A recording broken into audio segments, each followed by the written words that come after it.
Hey guys, welcome back to more AFK Arena. In today's video, we have the Awakened Ezizh. Now, first of all, this guy looks absolutely savage. This is like one of the greatest designs that I've seen in the game. I loved Ezizh as he was, but they've outdone themselves. This is absolutely crazy. I think it looks absolutely savage. Really happy with the way this turned out.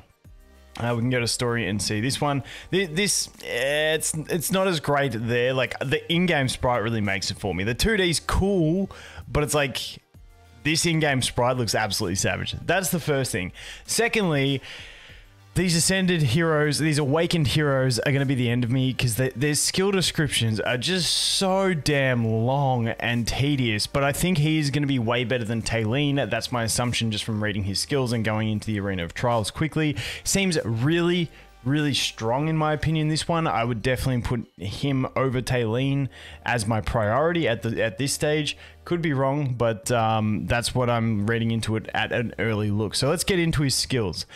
As his ultimate ability, he produces a nightmare shockwave that deals damage equal to 280% of his attack rating to all enemies, rendering their ultimate skills unusable for 2 seconds. The shockwave causes the battlefield to be transformed into a hellish nightmare for 10 seconds. Ezizh is unable to recover energy when the battlefield is transformed into a hellish nightmare, but he will produce a nightmare shockwave once every 4 seconds. And then we've got Ezizh gains 10 haste points for every enemy that is in a state of insanity while the battlefield is transformed into a hellish nightmare. And then we've got the insanity thing will come in a minute. Ezizh produces an additional nightmare shockwave each time an ally uses their ultimate skill while the battlefield is transformed into a hellish nightmare. Effect can be triggered up to 2 times. So I don't know how this is going to play out, whether it's like, okay, he can trigger it up to 2 times. Like, does he wait in between? Like, does he wait the 2 seconds? Or is it like if 2 allies ult at the exact same time, he does 2 chunks of 280 damage instantly, but then he'll still do his one at 4 seconds and 8 seconds? This one's a bit hazy on how exactly it'll function, whether it's got like an internal cooldown on activation or not, but nonetheless, it's an ult, changes the battlefield, does damage, and silences for 2 seconds, but then he will reuse it. So he will get like 3 or 4 out of it normally, which is a pretty decent multiplier as well with the lockout. Next up, Depths of Darkness. As at the start of the battle, Ezizh causes the enemy mirroring his own position to fall into a nightmare state up until they receive damage equal to 40% of their max health or 10 seconds have passed. Now, from the little bit of testing I did, he only uses this once at the start of the battle. It doesn't get used again. So these, I see him being burst comp-viable. Like, that's the kind of vibes I'm getting from him. But yeah, it's only used at the very start of the battle. That's it. And I mean, you can get an instant 10-second lockout unless you deal too much damage to them. So interesting one on that. Passive, when Ezizh suffers from a control effect, the damage he receives over the following 6 seconds is reduced by 10%. Then we get it reduced by 16%. Then we have after resisting a control effect due to tenacity or immunity, the same effect stated above shall occur, but with a 50% reduced duration. So if you resist something, he will get 16% damage mitigation for 3 seconds, is basically what that level 4 is saying. And then level 5, it's got a typo in it. When Ezizh suffers from a control effect, the source of the effect is put into a nightmare state up until they receive damage equal to 20% of their max health or 6 seconds have passed. The effect may only trigger once every 5 seconds. They mixed up the 6 and the 20% in that. It really confused me when I first read it. But that is that one. Very long descriptions. Once again, you get some damage mitigation basically on that bit. The core of the ability is obviously the sleep for 10 seconds effectively, or, you know, if you deal damage to them. And then we have this added effect, basically putting him into a nightmare state, which, you know, nightmare states are referenced all through his abilities. Anyway, Mind Flay. Ezizh uses an abyssal tentacle to deal AoE damage to enemies equal to 260% of his attack rating. That also drains their sanity, forcing them into a state of insanity for 8 seconds. All enemies that are insane lose 10 tenacity points and allied heroes gain 6 tenacity points. This is what I'm not too sure. It's like, are we absorbing their tenacity, like, or like our like allies in the insanity state? That's what this just gives me a little bit of a question. But anyway, all enemies that are insane lose 12 tenacity, and all allies gain 6 tenacity points. Then we have the skill ups for this one, which is, I believe, the furniture, or is it the engraving? It might be in the engraving. Let's just have a quick look, see if the ability looks the same. Yeah, so this one's the furniture. This previous one is the signature item. This one is the furniture. Enemies that are currently in a state of insanity are additionally terrified for 2.5 seconds if their sanity is drained again. So the one annoying thing about his abilities is it doesn't just straight up say how the insanity thing works. It's like everything slowly references it, and then you've got to piece it together. If an enemy is in a state of insanity when they are dealt damage from Ezizh, the following damage dealt to them from Ezizh is increased by 6% per attack up until 24% is reached. The stacked damage bonus shall be reset when the insanity effect wears off. So insanity, they're losing tenacity, they're getting terrified, and they're taking extra damage from Ezizh. This one is Nightmare Arc. This is his second last ability because we've got his unique ability.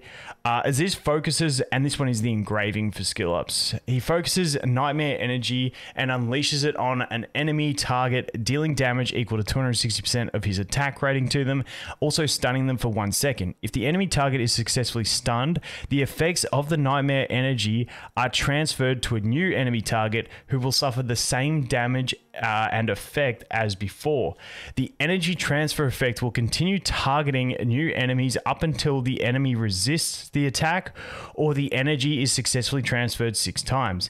If this skill, this is a long ass skill, dude. If this skill is used when the battlefield has been transformed into a hellish nightmare, the nightmare energy will always be transferred up to the maximum number of times.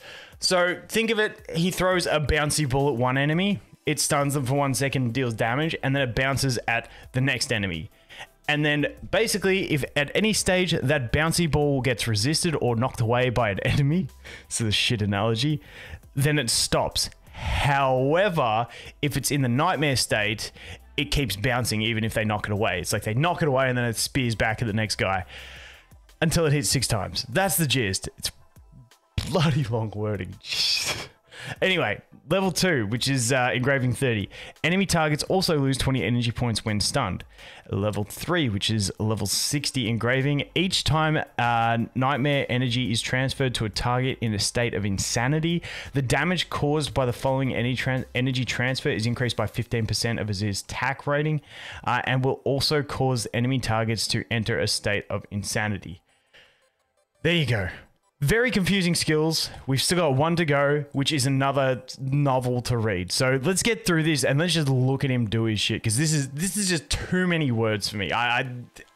It's really painful. After every 10 seconds of battle, Ezizh enters a dream state that allows him to become immune to all damage and control effects for 8 seconds. Not too bad. Be cool to use him with Ulna, where he gets immune and then he comes out of that immune and becomes immune again. A lot of immunity. Anyway, just a side topic that I was thinking about. Probably not an optimal team. Don't take my word for it. While in a dream state, Ezizh is able to normally cast his skills, and he gains 20 haste points. While his damage is increased by 25%. So he gets immune to damage, he gains haste, and he gains damage. Each time Ezizh enters the dream state, the amount of time needed to enter the dream state again is increased by 4 seconds. And the amount of time he stays in the dream state is reduced by 2 seconds. So it's longer between dream states, and those dream states last for lesser time, but they can't last for less than 4 seconds. Each time an allied hero successfully resists a control effect due to their tenacity, which he gives the tenacity buff from that tentacle side of the thing, that ability, the third ability. The amount of time needed for Ezizh to enter a dream state again is reduced by 0.5 seconds. There you go. Long ass abilities, but he sounds pretty solid once you like interpret all of that. Trust me, I think he's going to be good. Let's go to the arena trials and have a look. I'm exhausted just reading this stuff. All right. Let's have a look. Looks absolutely savage. So wait. Wait, let's exit because we didn't see his first ability. That's the one that targets the enemy opposite. So the entry is awesome as well. So he roars, and see they go into a sleep until he deals 40% of their max health damage. And then okay. Everything dies 2 clicks, but you can see the debuffs on their head. So that's the ult that locks them out. This is in the dream state. You can see there, that was 4 seconds. He did a wave. He'll do another wave there. That's after the 4 seconds, which does the decent AoE damage that hits the entire board and also stops him from using ults. He's going to use his other ability right now, I think. Yep. Boom. Oh, it killed. But you get the gist. I feel like he's gonna be like, so I really want to, so that's the tentacle. I want to see the bouncy ball. I want to see it bounce. So there it goes to the next one, there it goes to the next one, and it's like stunning them for 1 second. The cool thing to note about the bouncy ball is if there's two, I don't know what happens if there's only one enemy, but if there's two, did you see it go bounce, bounce, bounce? If they die, it goes quicker. But if there's 2 enemies, it will bounce back between them. So let's see if we can get his energy ball thing to bounce again. Here it is. Ready? Boom. Boom. Boom. See, it went back to the same guy. So it's not controlled that it has to go to different enemies. Like, it just bounces. So you could get lucky and go bounce between 2 of them repeatedly, and you just keep locking out 2 enemies. So it's not too bad. I think he's got a really good kit. I think he's better than Tailene personally, but we will do some testing tomorrow when he is available to properly test. I just think he seems really solid. I think in a burst comp, I feel like he's like the Ezizh for a burst comp. Like sometimes burst comps use the normal Ezizh because you're trying to use a bunch of ults, and you're effectively locking out the enemy team. I feel like he's a better version for that because he's bringing the damage as well.